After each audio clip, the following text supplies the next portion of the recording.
Just wanted to kind of update you guys on some things that are going on right now in the Middle East, and I'm sure many of you are probably already aware that Saudi Arabia had sworn in a new government for Yemen, and they flew them into Yemen, and when they did, of course, the Houthi-backed rebel, or Iranian-backed rebels, the Houthis, had undoubtedly knowledge of their arrival coming into the country and attacked the airport. I've been told that 13 have been killed as a result of that. But not only did they know about them coming to the airport from Saudi Arabia, but they also knew that they would be going afterwards to the palace. This was the place they were going to take them to. So those that survived the attack were then taken immediately to the palace, where again more explosions went off. They were prepared as well for what was going to go on there. I've also been told, as far as the situation with Iran, this war that is imminent, that is going to take place, that the United States is very much aware that the different factions that have received the ballistic missiles, that includes inside of Syria, inside of Lebanon, also inside of Yemen, etc., and in Iraq, that those factions are planning their own version of a shock and awe in retaliation for the strike that'll be on Iran.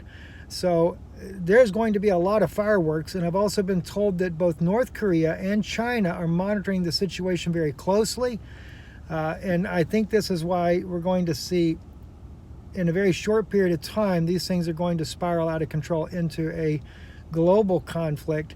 And of course, this is exactly what, I hate to say it, but this is exactly what Israel is wanting.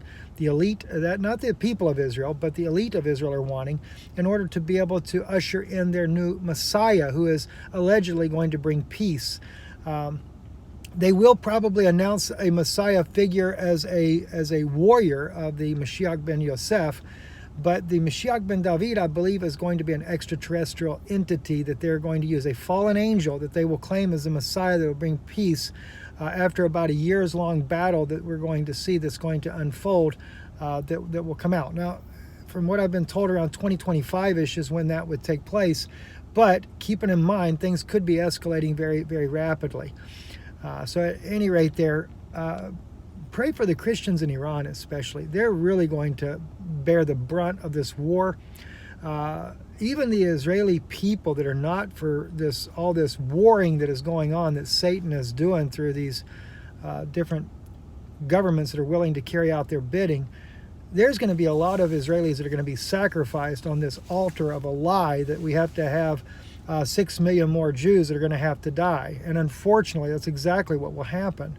Don't forget, the general that I had brought out the other day, the spokesman for the IDF, in that article in the Jerusalem Post, they admitted what we shared with you about a year ago, that Iran has the capability of their ballistic missiles not being detected by anything that we have or Israel has. The David Sling nor the Iron Dome can detect them.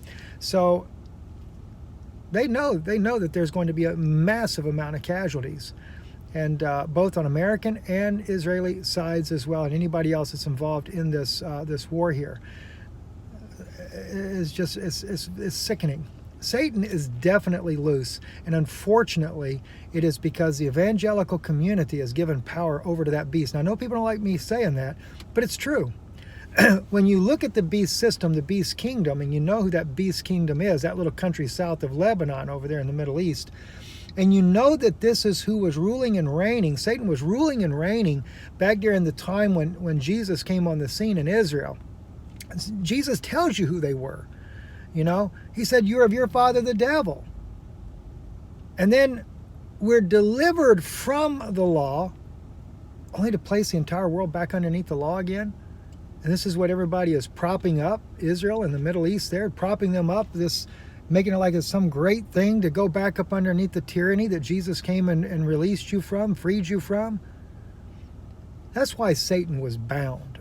He was bound from being able to deceive you any longer. But unfortunately, people have never learned the lesson.